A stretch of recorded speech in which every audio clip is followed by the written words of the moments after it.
Hi hello सर्वांना नमस्कार. रेशमी नाते या मराठी चॅनलमध्ये तुमचे सर्वांचे स्वागत आहे. एक लग्न असेही भाग 35.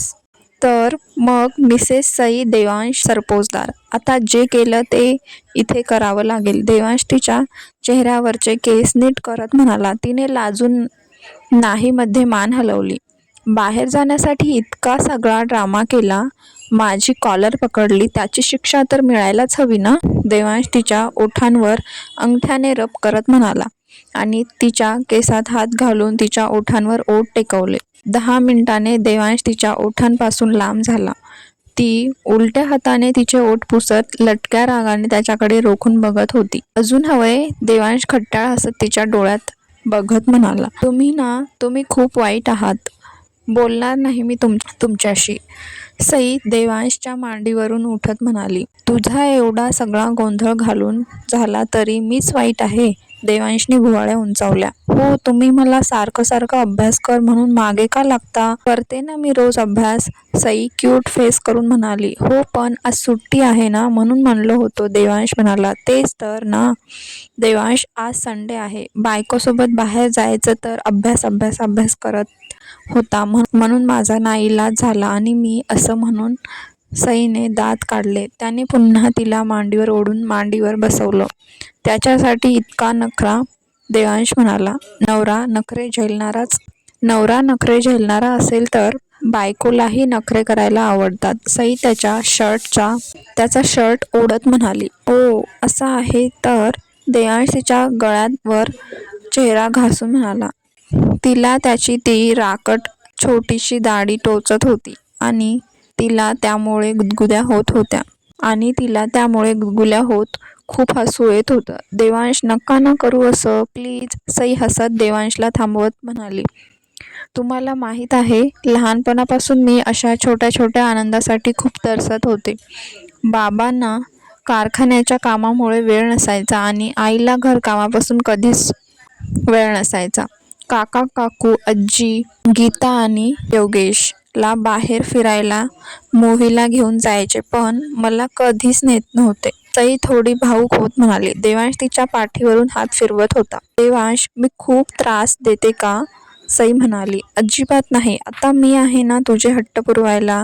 तुला हवं ते कर. इथे तुला रोखणारं कुणीही नाही. देवांश तिच्या हातावर ओठ टेकवत म्हणाला.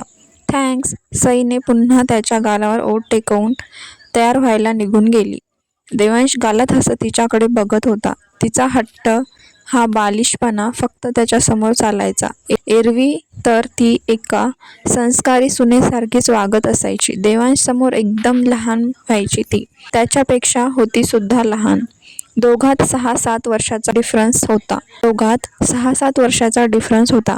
तोही तिला लहान बाळाप्रमाणे जपत होता. एक वेगळंच नातं निर्माण झालं होतं दोघांमध्ये. नवरा बायको तर होतेच, सोबत मित्र, गुरु, शिष्य अशी नाती सुद्धा त्यांच्यात तयार झाली होती. त्याच्या संगतीत राहून सई हळूहळू बरीच धीट आणि कॉन्फिडंट झाली होती. त्याच्यासोबत ती कोणत्याही विषयावर मनसोक्त बोलायची आणि तो तिच्या सगळ्या प्रश्नांची उत्तरे देत तिचं समाधान करायचा. त्याच्यासाठी ती त्याची लाईफ होती, जिच्यामुळे तो पुन्हा जगायला लागला होता. तर तिच्यासाठी तो एक जादूगार होता. तिच्या सगळ्या दुःखाला त्याने एका क्षणात त्याच्या जादूने गायब केलं होतं. रोज नव्याने दोघेही एकमेकांच्या प्रेमात पडत होते. संडेचा दिवस त्यांनी खूप धमाल केली. शॉपिंग, बीचवर जाऊन पाण्यात खेळले आणि शेवटी मोठ्या हॉटेलमध्ये डिनरसाठी गेले. तिथे ईशा तिच्या फ्रेंडसोबत आली होती. देवांशला तिथे बघून ती खुश झाली, पण त्याच्या हातातला सईचा ते विळखा घातलेला पाहून तिला राग आला. ईशा, तो देवांश आहे ना? तिची मैत्रीण म्हणाली. ईशा म्हणाली. आणि ती मुलगी कोण आहे? प्रीती, दुसरी मैत्रीण म्हणाली. तुला माहीत नाही? ती देवांशची बायको आहे. काय नाव तिचं? ज्योती आठवण्याचा प्रयत्न करत म्हणाली. सई. ईशा एकसारखं त्यांच्याकडे बघत होती. यस, सई, ज्योती म्हणाली. सुंदर आहे हां. प्रीती. त्यावर ईशाने घुरून तिच्याकडे बघितलं. खूप खुश आहेत दोघं एकमेकांसोबत. पाठीमागून माही ईशाच्या टेबलजवळ येत म्हणाली. ईशाने मान वळवून माहीकडे बघितलं. असा केअरिंग, मायाळू, प्रेमळ नवरा प्रत्येकाच्या नशिबात असो. देव तो काही भाग्यवान लोकांनाच देतो. माही ईशाला टोमणे मारत म्हणाली. ईशा रागाने लालबुंद होत माहीकडे बघत होती. माही एक इव्हिल स्माईल देत समोर निघून गेली. खरं बोलली ती ईशा. तुला बोललं तर राग येईल.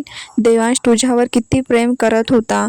सईसारखंच तो तुला किती जपत होता, पण तूच त्याला स्वतःपासून दूर केलंस. म्हणजे तुझं त्याच्या दिसण्यावर प्रेम होतं, प्रीती म्हणाली.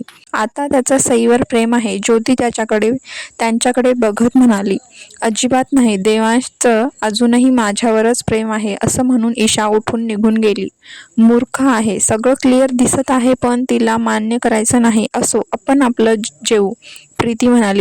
देवांशचं फक्त माझ्यावर प्रेम आहे. तो अजूनही माझाच आहे. ईशा तिच्या रूममध्ये येऊन रागाने सगळं सामान अस्तव्यस्त करत होती.